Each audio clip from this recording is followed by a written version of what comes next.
नमस्कार विद्यार्थियों। पढ़ रहे थे विश्व के कृषि प्रदेश और कृषि प्रदेशों में हमने कुछ कृषि प्रदेशों के बारे में पढ़ा था। आज आता है गहन कृषि प्रदेश। गहन कृषि प्रदेश से मतलब है कि ऐसे कृषि क्षेत्र जहां पर अधिक से अधिक उत्पादकता लेने का प्रयास किया जाता है। और इन कृषि प्रदेशों को दो प्रकार से विभाजित किया है, चावल प्रधान और चावल विहीन। चावल प्रधान से मतलब है वह कृषि क्षेत्र जहाँ पर चावल की फसल की प्रधानता रहती है, अधिकांश चावल उत्पादन किया जाता है। और दूसरा वह कृषि क्षेत्र जहाँ पर चावल की अपेक्षा गेहूं है, अन्य खाद्यान्नों की पर ज़्यादा जोर दिया जाता है। तो इस तरह से गहन कृषि प्रदेश दो प्रकार से विभाजित किए गए हैं। गहन निर्माण कृषि प्रदेश है वो एक ऐसी पद्धति है जो सीमित भूमि अधिक जनसंख्या वाले प्रदेशों में की जाती है। कहने का मतलब है वहाँ खेत बहुत छोटे होते हैं, जनसंख्या बहुत ज़्यादा होती है, इसलिए खाद्यान्नों की अधिक आवश्यकता के लिए गहन कृषि की जाती है। विश्व की कुल जनसंख्या का 35% से अधिक भाग है इसी कृषि अर्थव्यवस्था में लगा हुआ है। और मानसूनी एशिया का अधिकांश क्षेत्रों में इस प्रकार की कृषि की जाती है। इसमें निम्न आर्द्र भूमि, उच्च वेदिका भूमि दोनों प्रकार की कृषि की जाती है। यहाँ पर संयुक्त राज्य अमेरिका की मक्का पेटी के एक भूमि के टुकड़े जितनी भूमि की तुलना में 5-10 गुना अधिक लोगों का भरण पोषण किया जाता है। इसकी विशिष्टताओं के आधार पर भूगोलवेत्ता इसे पूर्वाच्य कृषि भूमि, ओरिएंटल एग्रीकल्चर भी कहा जाता है। और ये पहले बता चुका हूँ कि इस कृषि को दो प्रकार से विभाजित किया गया है, चावल प्रधान गहन कृषि और चावल विहीन गहन कृषि। ये मैप दे रखा है कि चावल प्रधान कृषि कहाँ पर है। ये वाली चावल प्रधान है, जो लाइनें खींच रखी, ये वाली चावल प्रधान है। भारत का उत्तरी पूर्वी भाग, म्यांमार, थाईलैंड का कुछ भाग, मलेशिया, कंबोडिया, चीन का कुछ भाग है, जापान का भाग, फिलीपींस का भाग है, इंडोनेशिया का जावा सुमात्रा का कुछ क्षेत्र है। यहाँ पर ये इस प्रकार की कृषि की जाती है। दूसरा है चावल निर्वाण या चावल विहीन कृषि। चावल विहीन कृषि में जो चावल प्रधान कृषि के अलावा जो भारत का भाग है, वहाँ पर चीन का जो उत्तरी भाग है, इसके अलावा यहाँ पर थाईलैंड का कुछ भाग, कंबोडिया का कुछ भाग है, लाओस का कुछ भाग है, यहाँ पर इस प्रकार की कृषि की जाती है। तो यह दो प्रकार से कृषि का विभाजन किया गया है। पहले लेते चावल प्रधान कृषि, निवारण कृषि। यहाँ की इसमें मतलब प्रमुख फसल है वो चावल होती है, जो वर्ष पर ऊंचा तापमान रहता है, वार्षिक वर्षा ज़्यादा होती है और अनुकूल भौगोलिक दशाओं के कारण है चावल की 3 फसलें ली जा सकती हैं। चावल प्रधान इस कृषि को सावा कृषि भी कहा जाता है। सावा एक इंडोनेशियन शब्द है जो समतल चावल खेती के लिए प्रयुक्त किया जाता है। खेत में जल भरा होता है और चारों ओर तटबंध बने होते हैं। इस प्रकार की कृषि की जाती है। चावल प्रधान कृषि की कुछ विशेषताएं हैं। खेतों का लघु आकार, जहाँ पर चावल प्रधान गहन निर्माण कृषि की जाती है वहाँ खेत बहुत छोटे आकार के होते हैं। 0.6 हेक्टर जापान में और भारत में कुछ क्षेत्रों में तो इससे भी छोटे वो खेत हैं जहाँ पर गहन कृषि की जाती है। खेत छोटे होने की वजह क्या है? कृषि पद्धति में खेत पीढ़ी दर पीढ़ी विभाजित होते रहते हैं, जैसे भूखंडों का आकार है, छोटे होते रहते हैं।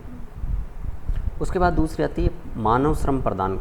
मानव श्रम प्रदान से मतलब है कि सघन जनसंख्या के कारण मानव श्रम का अधिक उपयोग किया जाता है। खेतों की जुताई, बुआई, निराई, गुड़ाई, कटाई आदि सब प्रकार के कार्य है वो मनुष्यों द्वारा किया जाता है और जनाधिक्य के कारण श्रमिक आसानी से मिल जाते हैं। अत्यधिक सघन कृषि, कहने का मतलब है यहाँ पर एक छोटे से भूमि के टुकड़े में अधिक से अधिक पैदावार उत्पादित करने की कोशिश की जाती है। भूमि को सुखाकर, सूक्ष्म भूमि को सिंचित करके, पहाड़ी ढलानों पर वेदिका बनाकर और धान की कृषि की जाती है। पशुपालन, यहाँ पर इस गहन कृषि के साथ पशुपालन का काम बहुत न्यूनतम किया जाता है। केवल कुछ मात्रा में पशु रखे जाते हैं जिनसे अपने दूध प्राप्त हो सके उर्वरकों का कम प्रयोग किया जाता है। उच्च तापमान और मृदा की उर्वरता बनाए रखने के लिए खाद का उपयोग आवश्यक है, परंतु किसान खाद के रूप में पशुओं की गोबर, फार्म अपशिष्ट, मत्स्य अपशिष्ट आदि का प्रयोग करते हैं। रासायनिक उर्वरकों का कम प्रयोग करते हैं, परंतु वर्तमान में भारत, जापान, चीन में उर्वरकों का अत्यधिक प्रयोग किया जा रहा है। तो ये 4-5 ये जो चावल प्रधान गहन निर्वाहन कृषि की विशेषता हैं। अगली आती है चावल विहीन या अन्य फसल प्रधान गहन निर्वाहन कृषि। इस कृषि व्यवस्था में विशेष तौर से जहाँ पर 100 सेंटीमीटर से कम वर्षा होती है वहाँ पर चावल उत्पादित नहीं होता है, तो वहाँ पर अन्य फसलें बोई जाती हैं। अन्य फसलों में गेहूँ, सोयाबीन, कायोलिन, जौ आदि उत्पादित किया जाता है। ये विशेषता मानसून एशिया में पाई जाने वाली उच्चावची विभिन्नता, जलवायु, मृदा, अन्य भौगोलिक कारकों को ध्यान में रखते हुए की जाती हैं। ये उत्तरी चीन, मंचूरिया, उत्तरी कोरिया, जापान, होक्काइडो, भारत में 100 सेंटीमीटर से तक वर्षा वाले भाग, जैसे दक्कन के पठार, सिंधु का जो बेसिन वाला भाग है, यहाँ पर इस तरह की कृषि की जाती है। इसके अलावा म्यांमार का शुष्क क्षेत्र, थाईलैंड का कोराट पठार, इंडोचीन के आंतरिक भाग है, वहाँ पर कपास, गन्ना, मूंगफली और तिलहन भी साथ में बोया जाता है। मौसमी परिवर्तन के कारण ये कई क्षेत्रों में निर्वाहन कृषि है, वो जीविका उपार्जन का एक साधन है। और इसके अलावा वर्षा काल में ज्वार, बाजरा, मक्का, गन्ना, शीतकाल में गेहूँ, जौ, चना, ग्रीष्मकाल में सब्जियां वगैरह है इस क्षेत्र में बोई जाती हैं। बड़े लेवल पे अगर देखें तो ये मानसून एशिया की एक चावल प्रधान और चावल विहीन दोनों गहन निर्माण कृषि है, वो मानसून एशिया में की जाती है। चीन, भारत, जापान, कोरिया, इंडोचीन और Thailand, Myanmar, Pakistan, Taiwan, Philippines और उसके अलावा जावा, सुमात्रा इंडोनेशिया का द्वीप है, लाओस, वियतनाम के कुछ भागों में इस तरह की कृषि की जाती है। इस कृषि की मूल विशेषता यह है कि दक्षिणी प्रदेशों में औसत तापमान है वो 21 डिग्री सेल्सियस के लगभग रहता है, और मानसूनी प्रदेशों में तापमान है लगभग 17 डिग्री सेल्सियस के आसपास रहता है, जबकि भीतरी भागों का तापमान है 25 डिग्री सेल्सियस के आसपास रहने के कारण इस प्रकार की कृषि की जाती है। वर्षा मानसूनी हवाओं से होने के कारण है वो एक क्षेत्र विशेष में एक विशेष ऋतु में, ग्रीष्म ऋतु में वहाँ यहाँ पर वर्षा होती है। कुछ भागों में अधिक वर्षा होने के कारण चावल प्रधान कृषि की जाती है, कुछ भागों में कम होने के कारण है वो चावल विहीन कृषि की जाती है। दक्षिणी भागों में चक्रवात प्रभावित क्षेत्रों को छोड़कर जाड़े की ऋतु में साधारणतः इस प्रकार की कृषि की जाती है। मानसूनी क्षेत्रों में अधिक वर्षा वाले क्षेत्रों में चावल, कम वर्षा वाले क्षेत्रों में गेहूँ, मध्यम वर्षा वाले क्षेत्रों में चावल, जाड़े में गेहूँ का उत्पादन किया जाता है।